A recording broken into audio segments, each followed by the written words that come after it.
नमस्ते दोस्तों। भारत एक ऐसी भूमि है जो इतिहास, आस्था और संस्कृति का संगम है। इस भूमि पर हर शहर, हर क्षेत्र एक कहानी कहते हैं और उनमें से सबसे प्राचीन और पवित्र कहानी है अयोध्या के राम मंदिर की, राम के वनवास और उनके घर वापसी की, और बीजेपी की पॉलिटिकल जर्नी की। ये सब कुछ ऐसे टॉपिक्स हैं जो हमारे धार्मिक, राजनीतिक और सामाजिक धरोहर से जुड़े हुए हैं। हम बात करेंगे इन सब चीज़ों की गहराइयों में। अयोध्या एक ऐसा शहर है जो ना सिर्फ एक ज्योग्राफिकल लोकेशन है बल्कि एक स्पिरिचुअल आइडेंटिटी भी है।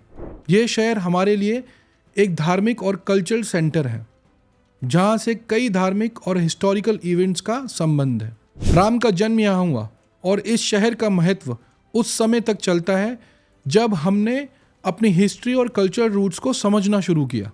लेकिन अयोध्या का इतिहास सिर्फ एक भव्य मंदिर तक सीमित नहीं है। ये एक कॉम्प्लेक्स नैरेटिव है जिसमें पॉलिटिक्स, रिलीजन, कल्चर और आइडेंटिटी की कहानी है। आज भी जब हम अयोध्या की बात करते हैं तो हमारे जहन में पहली बात जो आती है वह है राम का जन्म और उनके वनवास और घर वापस आना। ये एक कहानी है जो ना सिर्फ हमारे धार्मिक अस्तित्व का प्रतीक है बल्कि इससे एक कल्चर और मॉरल मैसेज भी मिलता है। राम के वनवास की कहानी मर्यादा पुरुषोत्तम के जीवन का एक मूल आधार है। जब उन्हें अपने पिता दशरथ के कहने पर 14 साल के लिए वनवास जाना पड़ता है तो ये एक मॉरल टेस्ट भी है। राम का वनवास हमारे लिए एक ऐसी प्रतिबद्धता का प्रतीक है जिसमें इंसान अपने धर्म को अपने पर्सनल डिज़ायर्स के ऊपर रखता है। राम जो अपने पिता की इज्जत और धर्म को सबसे ज़्यादा महत्व देते हैं, अपनी पत्नी सीता और भाई लक्ष्मण के साथ वनवास के लिए चले जाते हैं। 14 साल बाद जब राम वनवास से वापस अयोध्या लौट आते हैं तो ये हमारे लिए एक मॉरल विक्ट्री थी। भगवान राम का अयोध्या वापस आना एक सिंबल था कि अच्छाई की बुराई पर हमेशा जीत होती है, और इसी परिप्रेक्ष्य में हम दिवाली का त्यौहार मनाते हैं। ये सिर्फ एक फेस्टिवल नहीं बल्कि एक डीप स्पिरिचुअल मैसेज है, victory of light over darkness, knowledge over ignorance. Ram की वापसी सिर्फ एक पर्सनल जीत नहीं थी, ये एक कल्चर और रिलीजियस स्टेटमेंट भी था। राम का वापस अयोध्या आना एक सिंबॉलिक रिप्रेजेंटेशन था धर्म और सत्य की जीत का। यहाँ पर दिवाली का त्यौहार हमारे लिए एक रिमाइंडर था कि कभी भी अपने धार्मिक और मॉरल वैल्यूज़ को भूलना नहीं चाहिए। ये कहानी कॉन्शियस स्ट्रगल को दर्शाती है जो हर इंसान अपने जीवन में फेस करता है। अपनी वैल्यूज़ को प्रोटेक्ट करना चाहिए, सिचुएशन चाहे जैसी भी हो।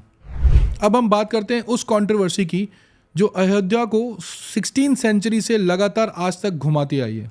बाबरी मस्जिद का निर्माण और उसके बाद एक पॉलिटिकल और रिलीजियस इम्पैक्ट। बाबरी मस्जिद को 1528 में मुगल एम्परर बाबर ने बनाया था, लेकिन इस मस्जिद बनने के बाद ये जगह हमेशा कंट्रोवर्सी का पॉइंट रही है। हिंदू धर्म के अनुसार अयोध्या वही स्थल है जहां भगवान राम का जन्म हुआ था और उनका मंदिर वही होने का पूरा प्रमाण भी है। इसलिए बाबर मस्जिद का निर्माण राम जन्मभूमि पर होना हिंदू कम्युनिटी के लिए एक सिंबॉलिक इंसल्ट था। 1980 के अंत तक राम मंदिर मूवमेंट ने तेजी पकड़ी।